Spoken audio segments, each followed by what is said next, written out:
Jadi memang kebiasaan orang Arab jahiliyah itu macam-macam, banyak sekali dulu kan. Ya mengubur hidup perempuan, kemudian poligami sampai puluhan ratusan gitu kan. Ini juga ada apa?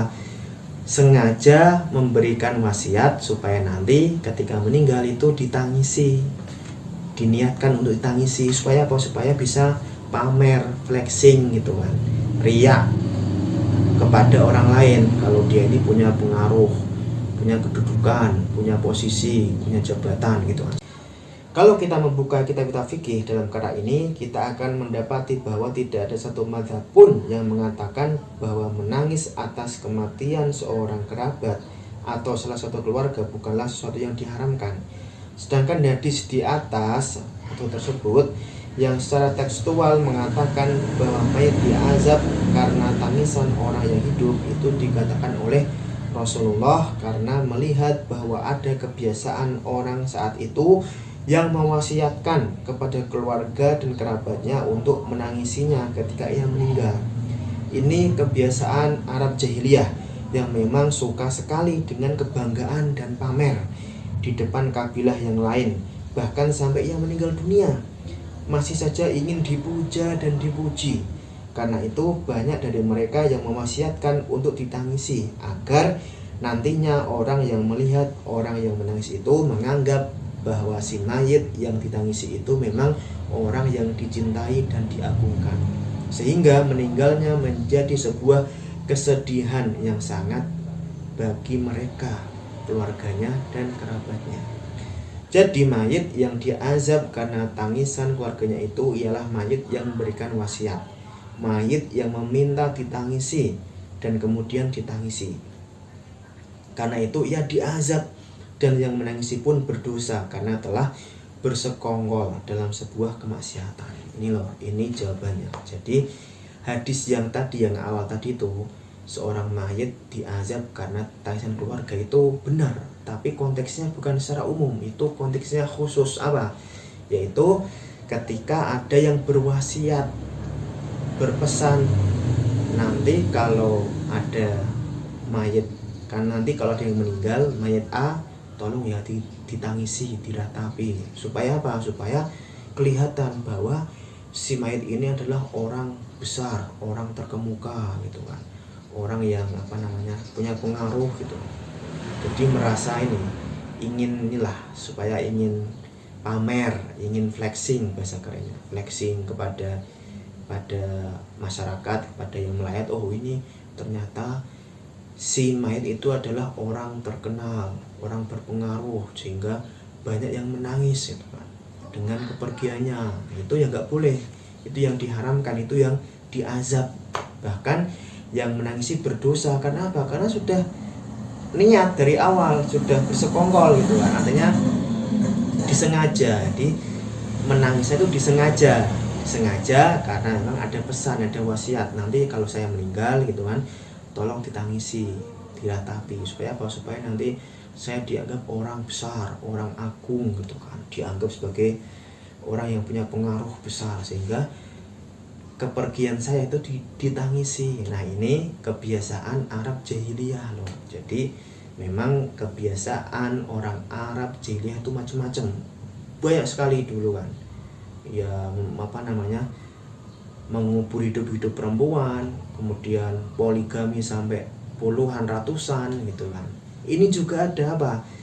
Sengaja memberikan wasiat supaya nanti ketika meninggal itu ditangisi, diniatkan untuk ditangisi, supaya apa? Supaya bisa pamer, flexing gitu kan, riak kepada orang lain kalau dia ini punya pengaruh, punya kedudukan, punya posisi, punya jabatan gitu kan, sehingga orang-orang itu merasa ini kita harus menangis gitu kan, karena banyak yang menangis, sehingga merasa ini orang yang paling dibutuhkan. Itu yang nggak boleh. Jadi sekali lagi yang nggak boleh itu apabila ada wasiat atau pesan atau disengaja menangisi mayit, supaya tadi ada niat tersembunyi, niat duniawi, ingin pamer, ingin riya gitu. ingin flexing pada orang lain bahwasanya memang si mayit ini adalah orang yang berpengaruh, orang yang punya nama besar gitu. Sehingga orang-orang pada menangis, padahal itu hanya pesanan saja, hanya wasiat sengaja, bahasa kerennya itu settingan saja gitu. Jadi menangisnya itu hanya settingan karena udah dipesan dari awal untuk menangis, bukan karena menangis sendiri, tapi karena disengaja untuk menangis. Kalau menangis sendiri kan beda, mungkin karena terenyuh gitu kan, karena emang ditinggal, itu nangis sendiri. Tapi kalau disengaja itu kan settingan semua bareng-bareng gitu. Nah itu bahasanya sekarang disengaja, settingan tuh ya nggak boleh. Nah ini yang dijelaskan oleh para fuqaha 4 madzhab fikih yang masyhur dalam kitab-kitab mereka, seperti Imam Ibnu Nujaim dari mazhab Hanafi atau Al-Hanafiyah dalam kitabnya Al-Bahrur Ra'iq juz 2 halaman 207, dan juga Imam Muhammad bin Yusuf Al-Abdari dari mazhab Maliki atau Al-Malikiyah dalam kitabnya At-Taj wal Iqlil juz 3 halaman 78, juga Imam An-Nawawi dari mazhab Syafi'i atau Asy-Syafi'iyah dalam kitabnya Al-Majmu' juz 5 halaman 108, serta Imam Ibnu Qudamah Al-Maqdisi dari mazhab Al-Hanabilah atau Hambali dalam kitabnya Al-Muni juz 2 halaman 408. Jadi mayit yang diazab itu mayit yang ketika hidupnya mewasiatkan untuk ditangisi, sedangkan jika ia tidak mewasiatkan apa-apa, ya tidak diazab.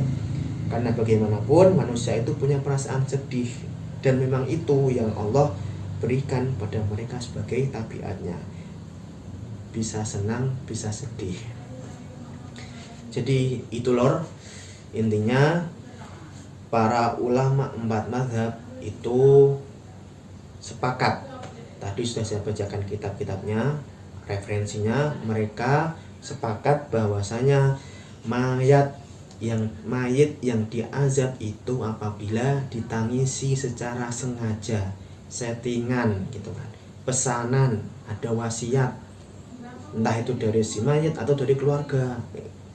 Jadi gini misalkan ada si A meninggal, oh ya nanti tolong ya kamu menangis semua keluarga menangis untuk si mayit gitu kan.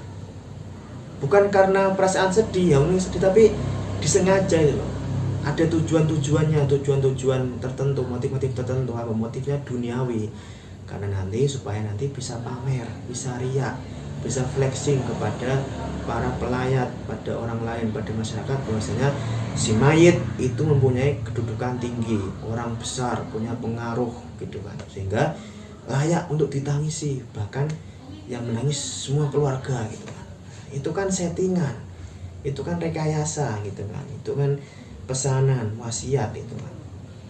Nah itu maksud hadis tadi yang awal, itu yang diazab. Mayit itu akan diazab apabila ditangisi keluarganya, itu benar. Hadisnya konteksnya itu khusus, bukan untuk umum ya, ketika diwasiatkan saja.